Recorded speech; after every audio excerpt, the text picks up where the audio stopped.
Assalamualaikum warahmatullahi wabarakatuh. Ketemu lagi dengan Bapak Pandu Prayogo, tentunya di pelajaran SBDP ya. Nah, pada kesempatan kali ini kita akan belajar tentang ini dia ya, yaitu tema 1, organ gerak hewan dan manusia. Subtema 2, manusia dan lingkungan. Tujuan pembelajaran kita pada hari ini adalah siswa dapat memahami sampul buku atau cover buku. Yang kedua adalah siswa dapat mengetahui langkah-langkah dan unsur-unsur pembuatan sampul buku. Oke, kita lanjut ya. Nah, ini dia ya. Sebelum kita mempelajari tentang cover buku atau bagaimana cara membuat cover buku atau sampul buku ya, kita harus tahu dulu pengertian cover buku ataupun sampul buku ya. Nah, di sini anak-anak bisa baca ya. Pengertian cover atau sampul buku. Cover atau sampul buku merupakan cerminan dari keseluruhan isi buku. Cover buku merupakan bagian terluar dari buku yang terdiri dari atas dua sisi, yakni depan dan juga belakang ya. Nah, cover yang baik adalah yang bisa mempengaruhi dan menarik minat orang ya untuk membaca si buku secara keseluruhan. Nah, seperti itu ya. Jadi cover buku ini adalah sampul ya, bagian depan dari buku ya, dan juga cerminan atau merupakan gambaran dari isi sebuah buku ya. Nah, seperti itu. Nah, cover ini anak-anak sebaiknya dibuat itu untuk menarik minat orang lain. Makanya cover itu macam-macam bentuknya ya anak-anak ya. Ada warnanya macam-macam, terus ada gambarnya macam-macam sesuai dengan isi bukunya ya, seperti itu. Nah, kita lanjut ya. Oke, inilah contoh cover sampul buku. Nah, ini seperti yang di buku kalian ya, buku penunjang. Nah, covernya seperti ini ya. Karena dia bertemakan tentang organ gerak hewan dan manusia, maka di sini ada gambar organ gerak manusia ya. Nah, organ gerak manusia dilambangkan dengan organ gerak manusia, digambarkan. Nah, ada gambar murid-muridnya. Nah, ini lagi belajar dia anak-anaknya, karena ini kan buku pelajaran. Maka dari itu ada anak-anak yang sedang belajar tentang temanya. Nah, temanya adalah organ gerak ya. Nah, di sini ada rangka tubuh manusia ya. Nah, rangka tubuh termasuk organ gerak juga anak-anak ya. Nah, seperti itu. Nah, kita ke sini sekarang. Nah, ini ada buku yang depan ini ya. Ini covernya yang tadi depan saja. Sekarang ada dua cover nih. Ini cover belakang dan yang ini cover depan ya. Nah, sama ya seperti ini ya. Cover depannya juga sama. Dia sedang belajar terus menerangkan apa? Ya, menerangkan organ gerak manusia dan hewan. Nah, ini kalau ini lebih lengkap lagi anak-anak ya. Ini dia betul-betul ada gambar hewannya juga dan ada manusianya juga ya. Nah, sedang belajar ya. Berarti ini buku pelajaran. Nah, seperti itu ya, dia menggambarkan isi bukunya. Sedangkan di sini di belakang, cover belakang ya. Ini cover belakang ini merupakan kesimpulan dari buku ini ya. Isinya adalah kesimpulan dari buku ini. Macam-macam sih anak-anak ya.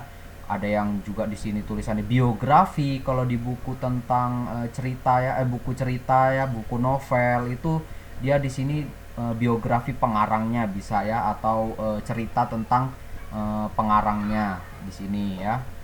Nah, terus warna-warnanya juga menarik ya anak-anak ya, supaya anak-anak itu menarik untuk membaca buku tersebut karena covernya bagus. Kalau covernya ini cuma hitam putih saja, nggak menarik ya dilihat ya. Nah, seperti itu. Nah, ini kita lanjutkan. Nah, unsur-unsur dalam pembuatan sampul atau cover ya. Nah, ini unsurnya itu ada 7 ya anak-anak ya. Ini harus diingat ya anak-anak ya. Ini harus diulang-ulang, dibaca ya, agar kalian bisa memahami.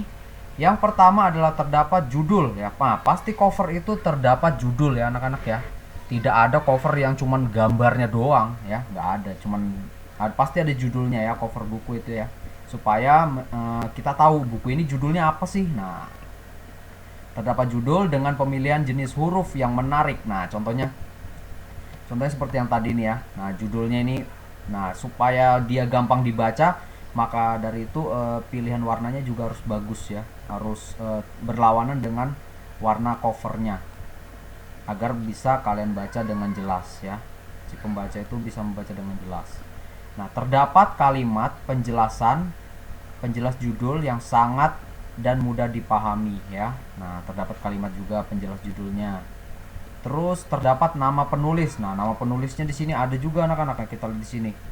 Nah, ini kalau ini kan pengarangnya Yudhistira ya. Nah, ini penulisnya. Oh, ini di bawah nih ya, di bawah. Nah, Yudhistira ya. Nah, ini penerbitnya Yudhistira. Nah, pengarangnya nanti di dalam ada pengarang atau penerbit ya. Terdapat identitas penerbit. Nah, ini biasanya kalau buku-buku itu kayak tadi ya, ini buku pelajaran ini ada penerbitnya Yudhistira ya. Terus kalau misalnya buku cerita ya ada penulisnya dan juga ada penerbitnya juga. Biasanya sih ada cover buku yang lengkap ya. Seperti itu. Coba kalian cek di buku kalian apakah ada yang Apakah ada yang memberikan nama penulis dan juga ada identitas penerbitnya ya. Lalu yang kelima adalah menyertakan gambar yang menarik. Nah, contohnya ini tadi, gambarnya menarik ya, ada gambar sesuai dengan judulnya ya. Nah, seperti ini ya.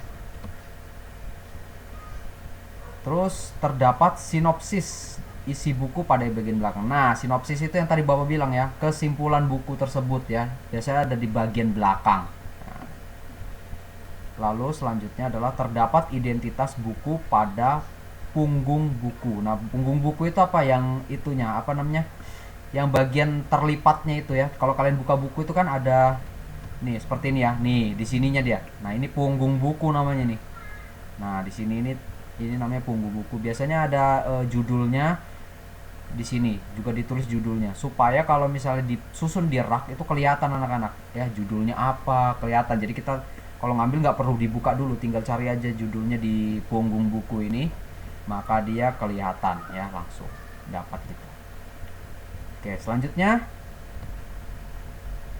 nah ini ada dua macam jenis macam desain ya, desain dalam membuat cover atau sampul buku. Nah, jenis yang pertama adalah cover dengan latar berwarna putih dan tulisannya sederhana ya. Sedangkan yang satunya adalah desain penuh warna dan gambar. Nah, ini kita lihat di sini ya. Yang mana sih pengertian dari cover yang latar belakang warna putih itu apa sih bedanya dengan yang berwarna ya? Kita lihat di sini. Pada jenis ini tidak ada gambar. Nah, jadi kalau covernya ini yang warna putih ini yang nggak ada gambar, cuma ada tulisan doang, judul doang biasa gitu. Memenuhi halaman ya. Bahkan terkadang hanya berisi judul. Nah, judulnya aja. Nama pengarang dan nama penerbit. Judul, nama pengarang dan nama penerbit aja isinya ya. Jadi sisanya putih semua itu. Dengan demikian yang nampak dominan adalah warna putih dan ruang kosong. Ruang kosong semacam ini dimaksudkan sebagai ruang yang lega agar mata tidak sesak terpenuhi oleh gambar. Nah, ini biasanya buku-buku orang tua ya, buku-buku orang tua, buku-buku yang biasa dibaca oleh orang-orang tua yang gak ada gambarnya ya. Contohnya itu seperti ya buku-buku pengetahuan, kadang ensiklopedia, biasanya seperti itu. Itu kadang gak ada gambarnya ya. Buku kamus itu gak ada gambarnya. Nah, biasanya anak-anak jarang nih baca buku yang kayak gini ya, karena nggak menarik ya. Nah, ini ya contoh bukunya ya. Nah, seperti ini covernya putih. Terus cuma ada tulisan beberapa, pengarangnya siapa ya. Nah, seperti ini. Nah, ini ada juga yang begini ya. Ada yang begini, ada yang begini. Wah, pasti anak-anak ini jarang baca buku yang begini ya, yang covernya begini. Karena bukunya kurang menarik bagi anak-anak. Ini untuk orang-orang tua saja ya, untuk orang-orang dewasa biasanya banyak yang membaca buku seperti ini ya. Oke, selanjutnya, nah ini dia desain penuh warna dan gambar. Nah, pada jenis ini bagian yang dominan adalah gambar, ilustrasi dan judul. Selain itu juga disajikan permainan warna yang mencolok dan bervariasi. Nah, ini bukunya banyak sekali. Biasanya kalau anak-anak suka yang begini bukunya ya, yang penuh gambar, covernya penuh gambar dan juga warnanya menarik ya, karena anak-anak tuh suka warna-warna yang menarik ya, memancing pembaca itu untuk membaca buku itu jadi senang gitu ya, melihat covernya aja sudah bagus. Jadi mereka tertarik untuk membaca buku tersebut ya. Nah, kita lihat contohnya. Nah, contohnya seperti ini ya. Nah, ini anak-anak pasti sering membaca buku-buku ini. Ini terdapat pada komik, biasanya pada komik ya. Nah, contohnya ini pada komik ya. Nah, dia ada gambarnya ya. Judulnya pun juga menarik ya. Nah, judulnya menarik. Nah, ini pengarangnya ya di sini.